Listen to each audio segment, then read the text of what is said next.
सर्वमङ्गलमाङ्गल्ये शिवे सर्वार्थसाधिके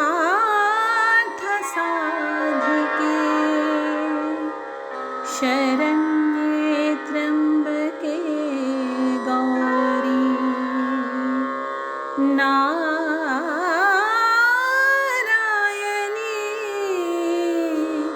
नमोस्तुते।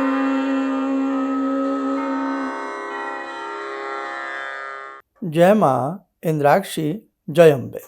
इंद्राक्षी धाम में दर्शकों आप सभी का हम हार्दिक स्वागत करते हैं। आज सभी साधकों के ऊपर भगवती गायत्री की असीम अनुकंपा हो रही है।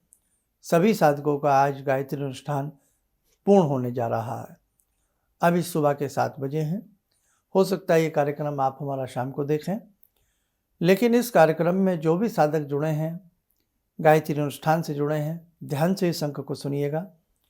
ऐसे बहुत साधक हैं जो ब्राह्मण नहीं बुला सकते, ऐसे बहुत साधक हैं जो संस्कृत नहीं पढ़ पाते हैं, ऐसे बहुत साधक हैं जो बिल्कुल भी कुछ नहीं कर पाते हैं।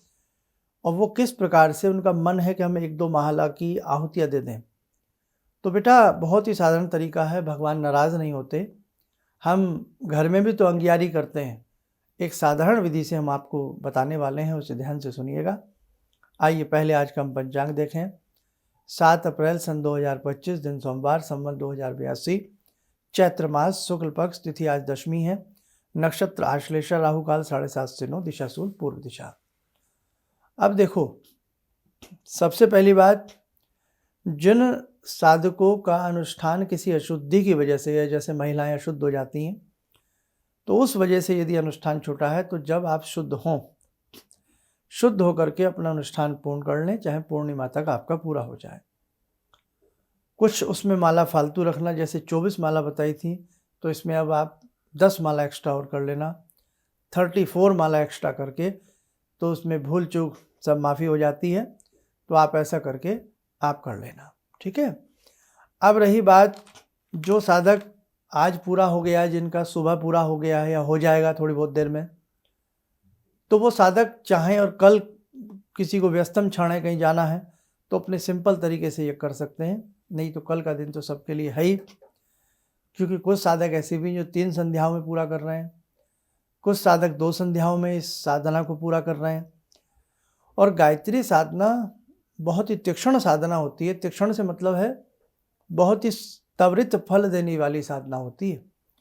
ब्रह्म विद्या इसको कहा जाता है, ब्रह्मास्त्र इसको कहा जाता है। समस्त मंत्रों का ये निचोड़ है। इस मंत्र को, गायत्री मंत्र को मुकुट कहा जाता है। मुकुट में सभी रत्न समा जाते हैं।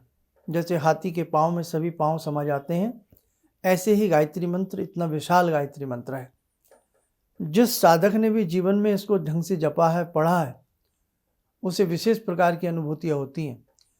आप में से ऐसे साधक हैं जिन्होंने पहली बार गायत्री मंत्र को पढ़ा है, तो बेटा धीरे धीरे आपकी ऐसी बैटरी चार्ज होगी। शुरू में थकान होगी, आलस्य आएगा, मन दौड़ेगा, लेकिन धीरे धीरे जब कर साधना करके हटोगे ना, जिस दिन भी साधना भाव से करोगे, उसी दिन शरीर फूल की तरह हल्का महसूस होगा, मन लगेगा, उत्साहित मन रहेगा, और कुछ करने को मन करेगा, सामाजिक कार्य करने को मन करेगा, सेवा भाव करने को मन करेगा, जीवों पर दया करने को मन करेगा। यानी कि जो श्रेष्ठ शुभ कार्य है वो करने को मन करेगा। गायत्री साधना का इतना प्रताप हो जाता है 2, 4, 10 दिन में ही। और सोचो, अगर गायत्री साधना अनवरत तरीके से 1, 2 साल, 4 साल, 10 साल चलती रहे, तो उन व्यक्तियों को वास्तव में कितनी सिद्धियां प्राप्त हो जाती हैं। गायत्री साधना का सिद्ध साधक, उसकी साधना में ऐसी मजा आता है कि उसको परलोक की प्राप्ति होती है, वैकुंठ की प्राप्ति होती है। गायत्री साधक जन्म मरण के फेरों से बच जाता है, अगर सही में गायत्री का पुरस्करण किया जाए, गायत्री की साधना की जाए। ऐसे ही गायत्री साधना चांद्रायण व्रत के साथ भी की जाती है। लेकिन चलिएगा, अब कम टू द पॉइंट पे आते हैं। अब साधारण तरीके से मेरे बच्चों आपको क्या करना है। जो विद्वान लोग हैं, बिल्कुल भी हमारी बात को अन्यथा ना लें कि ऐसे कैसे हो सकता है। देखो भैया, जिसे संस्कृत नहीं आती, जिसके पास ब्राह्मण का इंतजाम नहीं है, तो वो अपने सिंपल तरीके से आहुति डाल ले और यज्ञ कर ले। क्या करें? तो विद्वान लोग इस बात को कृपया अन्यथा न लें। हमारे घर में कृषि करने की परंपरा रही है। कृषि मतलब जो उपला होता है, कंडा होता है, उसको बहुत ऐसे परिवार हैं आज भी उसको जला लेते हैं, हल्का सा गोघृत डालते हैं, मिष्ठान डालते हैं, वो सिंपल सा ही यज्ञ हो जाता है। एक बलिवैश्व यज्ञ के माध्यम से साधारण सी आहुति भगवान के प्रति हो जाती है।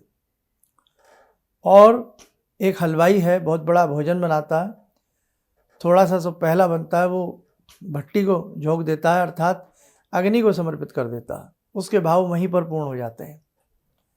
एक व्यक्ति जोत जलाता, वहीं पर थोड़ा सा मिष्ठान ज्योति को अग्नि स्वरूप समझ करके भोग लगा देता, उसी भाव को भगवान प्राप्त कर लेते हैं।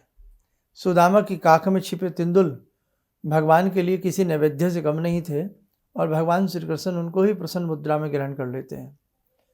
भिल्ली के बेर भगवान श्री राम के लिए अनुपम थे। भिल्ली का वो प्रसाद था और प्रसाद के साथ साथ भिल्ली माँ का छिपा हुआ उसमें प्रेम था। इसलिए बेटे किसी कंफ्यूज का शिकार मत होना, जैसा आपसे बन पड़े आप उसे वैसा करना। भाव सर्वोपरि है, भगवान आपका सब कुछ स्वीकार करेंगे। एक तसला ले लें या मिट्टी की चकोर वेदी बना करके हल्का उसको रेती वगैरह डाल लें, उस पर त्रिकोण बना लें, त्रिकोण जैसी आकृति बना लें, षटमुख बना लें, या एक पुष्प जैसी कोई आकृति बना लें, बीच में बिंदी, चारों तरफ अष्टदल पुष्प सा बना लें, या आटे से चकोर पूर लें। एक चकोर से डिब्बे एक वेदी ले ली या कोई तसला ले लिया, उसमें हल्की सी रेती बिछाओ पानी का छींटा सा लगा करके, और उसमें 3 डिब्बे, एक सबसे बड़ा, फिर उससे छोटा, फिर उससे छोटा, आपने आटे से ऐसे जैसे आटा छोड़ करके बना लेते हैं, बना लीजिए। 3 डिब्बे बन गए, तो 3 वेदियाँ ही इसमें आपकी बन गई समझो। यज्ञ भगवान को प्रणाम करें, पात्र को प्रणाम करें। जो आपको साधना दी गई थी उसमें आचमन आदि का तरीका बताया था, भगवती का ध्यान वगैरह सारा बताया था। आचमन, शुद्धिकरण, पवित्रीकरण, ध्यान आदि करके भगवती को नैवेद्य भोग आदि लगा दें, वहाँ तक की प्रक्रिया पूरी कर लें जहाँ तक हम जप करते थे। अब यहाँ जप नहीं करना, यहाँ हवन करना है। समझ गए ना? जिनको हमने PDF फाइल भेजी है उसमें से आचमन, पवित्रीकरण, भगवती को भोग लगाना, ध्यान करना, सारी चीज़ें आप कर लीजिएगा। आपने कर लिया। अब सिंपल सी आम की किसी मीठे वृक्ष की लकड़ियाँ, समिधाएँ कहते हैं इनको, चुन लीजिए। कपूर और थोड़ी सी रुई की जोत देसी घी में डिप कर लें, उसके ऊपर कपूर रख के हुंग फट नमः बोल करके उस अग्नि को प्रज्वलित कर दें। 7 आहुतियाँ आज्या आहुतियाँ होती हैं। अब वो आपको आएंगी नहीं, जिन्हें संस्कृत बिल्कुल नहीं आती, जो बिल्कुल कुछ नहीं जानते। आप 7 बार घी, भगवान सूर्य का ही ध्यान करके 7 आहुतियाँ उसमें घी की डाल दें। शुरू में 7 आहुतियाँ डाल दी। उसके बाद आपने क्या करना है, भगवान श्री गणपति का ध्यान करके ओम गंग गणपतये स्वाहा, ओम गंग गणपतये स्वाहा 11 आहुतियाँ भगवान श्री गजानन का ध्यान करके डाल दें, अर्पण कर दें, यज्ञ भगवान को कर दी। अब इसके बाद गायत्री मंत्र की जो आहुतियाँ हैं वो हमें 3 माला की आहुतियाँ देनी है। 3 माला आपसे ना हो सके तो बेटा कम से कम 1 माला, मंत्र पूरा पढ़ा, स्वाहा लगाया, ओम भूर्भुवः स्वः तत्सवितुर्वरेण्यं भर्गो देवस्य धीमहि धियो यो नः प्रचोदयात् स्वाहा। आपने 3 माला ऐसे कर लें। अब कहेंगे साहब हम हवन करें या माला पकड़ें, तो बेटा उसके लिए क्या करें, 11 माचिस की तीली निकाल लें। हमारे हाथ में ये 12 खाने होते हैं, इन्हें 12 की जगह आप 10 माने, है ना, 10 ही खाने गिने जो कर वाला होता है। नहीं तो आप 10 तिल्ली रख लें, एक एक तिल्ली पे एक एक आहुति देते जाएं, एक एक तिल्ली उठाते जाएं, या घर से किसी बच्चे को किसी को बिठा लें, है ना। नहीं तो उंगली पर करमाला जो होती है, ये करमाला आपने बताई थी ना आपको एक बार, करमाला से कर लें। हमारा प्रोग्राम देख लें पुराना करमाला का, उससे कर लें। करमाला से गिनी, 10 आहुति हो गई करमाला से, एक तिल्ली उधर रख दी, फिर 10 हो गई, 10 पूरे गिन लेनी तो आप सीधे से जैसे आपसे गिने जाए, फिर एक तिल्ली उधर रख दी। जब हमने 10-10 गिनते हुए 10 टाइम तिल्ली को उधर रखा और तिल्ली हमारी 11 है, फिर हम एक बार और गिन लें, तो हमारे कितने मंत्र हो गए, हमारे नेचुरली 110 मंत्र हो गए। करने कितने होते हैं? 108। 2 मंत्र फालतू ही बना के चलो, कोई दिक्कत नहीं। एक माला पूरी हो गई। फिर समझा देता हूँ। 11 माचिस की तीली निकाल के रख दो, और नहीं तो खाने 12 नम्मे 108। और आप कर माला भी नहीं जानते तो बेटा कितने खाने होते हैं इन 4 उंगलियों में? 12 खाने होते हैं ना। तो 9 माचिस की तीली निकाल लो इधर एक साइड में। तो एक एक को हम करते जाएं। जब 12 खाने पूर्ण हो जाएं, एक तीली उधर रख दो। जब फिर 12 खानों की आहुतियाँ हो जाएं, जैसे उंगली रखी, गायत्री मंत्र पढ़ के स्वाहा, जब एक पूरा हो जाए सिस्टम, फिर एक तीली रख दो। 9 तीली उधर रखी जाएंगी तो 12 नंबर 108, एक माला हो गई। 3 माला आराम से कर लो। 3 ना हो तो बेटा कम से कम 1 माला तो करो। उसके बाद हलवा वगैरह पहले से बना के रखो, या कोई मीठा प्रसाद रखो। स्वस्तिकृत के नाम से थोड़ी सी चम्मच में घी ले लो, मिष्ठान ले लो, और गायत्री मंत्र पढ़ते हुए आज स्वस्तिकृत आहुति दे दो। समझ लो प्राश्चित आहुति होती है, मीठे की आहुति होती है। कोई हमसे भूल चूक हो रही हो उसके लिए आप ये आहुति दे दो। अगर इस आहुति से पहले आपका मन करे हम दुर्गा मंत्र की कोई आहुति दें, सर्व मंगल मांगल्ये शिवे सर्वार्थ साधिके शरण्ये त्र्यंबके गौरी नारायणी नमोस्तुते स्वाहा। आप कोई भी गायत्री में, या ऐम ह्रीम क्लीम चामुंडाई विच्चै स्वाहा, ऐम ह्रीम क्लीम चामुंडाई विच्चै स्वाहा, आप भगवती अम्बे की भी कोई आहुति देना चाहें 10, 11, 21 वो भी दे सकते हो। भगवान शिव की आहुति देना चाहो, भगवान शिव के मंत्र की, वो भी दे सकते हो। नवग्रह की दे सकते हो तो वो भी दे सकते हो, लेकिन वो सबसे पहले दे लेना चाहें आप, है ना। ओम सूर्याय नमः स्वाहा, ओम चंद्राय नमः स्वाहा, ओम मंगलाय नमः स्वाहा, वो आप पहले भी दे सकते हो। नहीं तो सीधा सा तरीका जैसे आपको बताया है वैसे आप कर लीजिएगा बेटा। अब इसमें हमने सबसे पहले 7 आहुति दे दी, चाहे गायत्री मंत्र पढ़ के ही दे दो। उसके बाद हम नवग्रह की देना चाहें तो नवग्रह की 9 आहुतियाँ ओम सूर्याय स्वाहा, ओम चंद्राय स्वाहा करके 9 आहुतियाँ दे दो। उसके बाद गायत्री मंत्र की 1 माला या 3 माला की आहुति दे दो। उसके बाद यदि देवी दुर्गा के किसी मंत्र से आहुति देना चाहो तो वो दे दो, शिव मंत्र से आहुति देना चाहो तो वो भी दे दो। देने के बाद प्रणाम करके अब स्वस्तिकृत आहुति चम्मच में थोड़ा मिष्ठान घी लेकर के गायत्री मंत्र बोलते हुए स्वस्तिकृत की आहुति दे दो। थोड़ा सा घी एक्स्ट्रा पास में रखो। वसुधारा, अब आपसे वसुधारा का भी नहीं आएगा, देखो इसलिए मैं कह रहा हूँ, दिक्कत हो जाती है ना बेटा। तो थोड़ा सा घी ले लो, नीचे से धार बांधते हुए ऊपर तक जाना है। इसमें भी आप मन ही मन मानसिक रूप से गायत्री मंत्र जप सकते हैं, कोई दोष नहीं है बेटे। जब कुछ ना आए तो कुछ तो कर लेना चाहिए ना, नहीं तो फिर हमने आपको बताया ही है, जो शांति कुंज में के बहुत सारी वीडियो हैं, यज्ञ की वीडियो निकाल लेना, और उसमें कई यज्ञ पद्धतियों को सिखाया भी गया है। साधारण तरीके से वो देख के भी कर सकते हो, नहीं तो जैसे मैंने आपको बताया इस साधारण विधि से भी आप लोग कर सकते हो, कोई दोष नहीं है। अब आपने एक आहुति घी की दे दी, ऊपर तक हाथ उठा करके, जैसे नीचे से घी शुरू किया, मन ही मन आंशिक रूप से गायत्री मंत्र कुछ भी जपते हुए ऊपर तक ले गए, ठीक है। अब उसको बैठ जाइए, प्रणाम कर लीजिएगा। अब थोड़ी सी जो भस्म होती है उसको अपने मस्तक से लगा लीजिएगा। लगा करके अब एक कोई गोला हो, गोला में थोड़ा सा घी भर लें या थोड़ी सामग्री भर लें। कॉमन सामग्री से हवन कर सकते हैं, बाकी लोग घर के बैठना चाहें सभी को छींटा मार के पवित्रीकरण करा के सबको बैठा लेना। जो मेन व्यक्ति हो, जिसने अनुष्ठान किया हो, उसका मुख पूर्व दिशा की तरफ रहना चाहिए। पूर्व दिशा की तरफ मुख करके वो अपना गायत्री यज्ञ करे, ठीक है। बाकी सभी लोग चारों तरफ यज्ञ कुंड के बैठ सकते हैं। और दूसरी बात, सुंदर भावना से यज्ञ करें। अब आपने स्वस्तिकृत की आहुति दे दी, मीठी दे दी, घी वाली आहुति दे दी। अब पूर्ण आहुति, पूर्ण आहुति में भाव रखें कि मेरा ये यज्ञ संपन्न हो रहा है। ओम पूर्णाय पूर्णमदः जो हम पढ़ते हैं, लेकिन आप सब भूल जाइए, इस समय में कुछ उस टाइप से नहीं बताना चाह रहा, क्योंकि सभी साधक नहीं कर पाते हैं। तो आप समझिए ये मेरी पूर्ण आहुति है। बाकी सभी लोगों के हाथ में सुपारी दे दें, अपने हाथ में गोला ले लें, और बेटा इस भाव से कि मेरा ये हवन संपूर्ण हो, पूर्ण हो, और हे भगवान इसे, हे यज्ञ देवता आप इसे स्वीकार करें, और यही मेरी पूर्ण आहुति के रूप में। मानसिक रूप से बेटे गायत्री मंत्र जपते हुए सबसे पहले आपके हाथ में जिनके गोला है ऊपर से काट करके उसमें वो सामान वगैरह भर लेना, सामग्री थोड़ा घी, नहीं गोला है तो कोई बात नहीं, सुपारी हाथ में ले लेना, थोड़ी सामग्री लेकर के मन ही मन गायत्री मंत्र बोलते हुए स्वाहा करके आप छोड़ दें। बाकी सभी लोग सुपारी उसमें छोड़ करके समझे ये आपकी पूर्ण आहुति हो गई, ठीक है बेटा। अब यज्ञ भगवान को पुनः प्रणाम करना, हमसे कोई भूल चूक हो गई तो हमें माफ़ करना। आपको जगदम्बा की आरती आती है, आपको गायत्री माता की आरती आती है, आपको राधा जी की आरती आती है, आपको लक्ष्मी जी की आरती आती है। देवी स्वरूपा समझ करके आप अपनी वो आरती करके प्रणाम कर लें। बस यज्ञ की जो अग्नि है अभी उसे जलने दीजिएगा और यज्ञ की 3 परिक्रमाएं कर लें। और एक काम और करें, कल के दिन पक्षियों को दाना डाल दें, गऊओं की सेवा कर दें, कहीं फल फ्रूट बांट सकते हैं, मिष्ठान बांट सकते हैं। बस यही आपका यज्ञ पूर्ण हो गया। जब यज्ञ की अग्नि बिल्कुल ठंडी सी हो जाए तो घर के गमले पौधों में 1-2 दिन के बाद भी उसको डाला जा सकता है, नहीं तो कहीं शुद्ध स्थल पर भी जाकर के उसको डाला जा सकता है। घर के गमलों वगैरह में डाल लो तो बहुत अच्छा रहेगा। ये ऐसा तरीका है कि ना होने से कुछ हो जाए, है ना। नहीं तो बेटा कोई ब्राह्मण मिल जाए, उन्हें बुला लीजिएगा। अपने गायत्री कह रहे हैं, गायत्री मंत्र की 3 माला करानी है, वो आपको करा देंगे, सारा परिवार बैठ जाइए, है ना।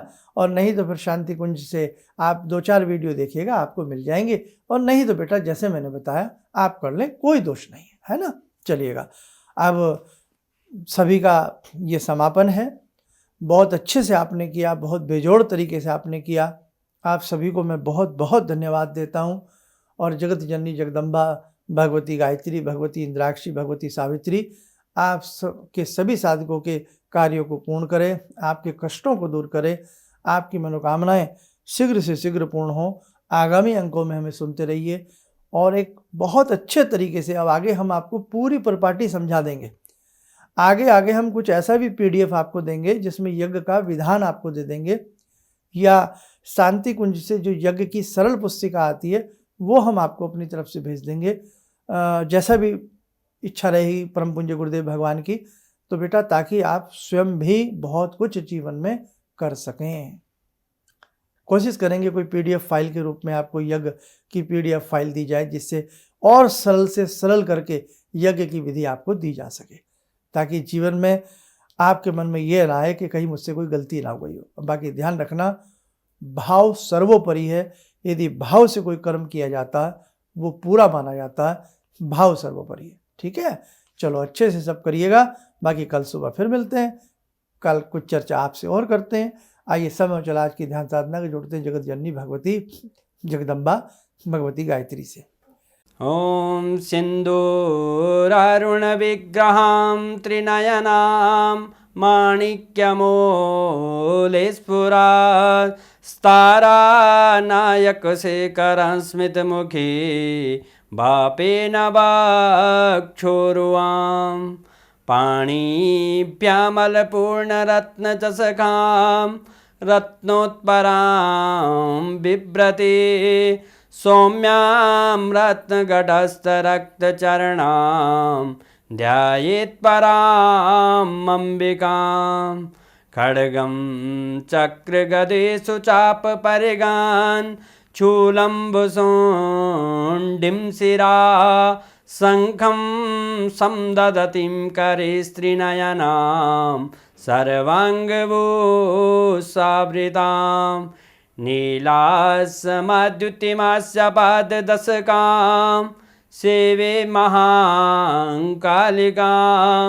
यामास्तो स्वपितैर्हरो कमलजो हन्तुं मधुं कैटवं विद्युद्दामसमप्रभां मृगपते स्कन्दस्थितां भीषणां कन्या विहकरवालखेटविलसा धस्ताविरासेवितां हस्तैश्चक्रगदाशिखेटविशिखां चापं गुणं तर्जनीं विप्राणामलिलात्मिकां शशिधरां दुर्गां त्रिनेत्रां भजे। कवच बना लें, ध्यान करें, जगत जननी का शुभ आशीष हम सबके ऊपर बरस रहा है।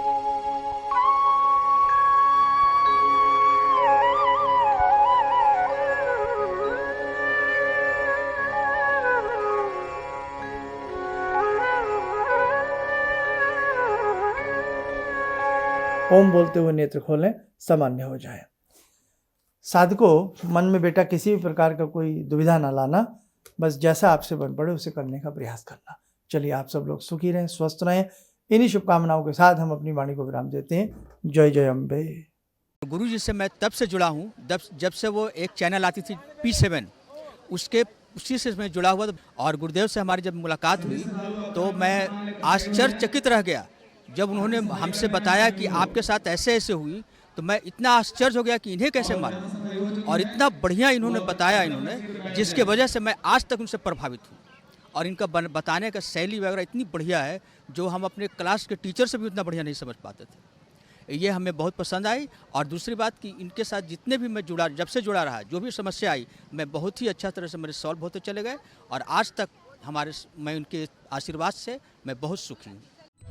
किसी भी समस्या के समाधान के लिए मिले प्रसिद्ध हस्तरेखा एवं वास्तु विशेषज्ञ प्रोफेसर धर्मेंद्र शर्मा जी से। नोट: शिविर में भाग लेने हेतु एवं व्यक्तिगत रूप से मिलने के लिए कॉल करने का समय सुबह 10 बजे से शाम 6 बजे तक।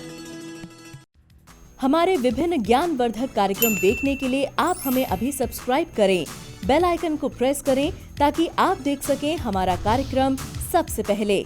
और अधिक जानकारी के लिए फेसबुक पेज को लाइक करना न भूलें।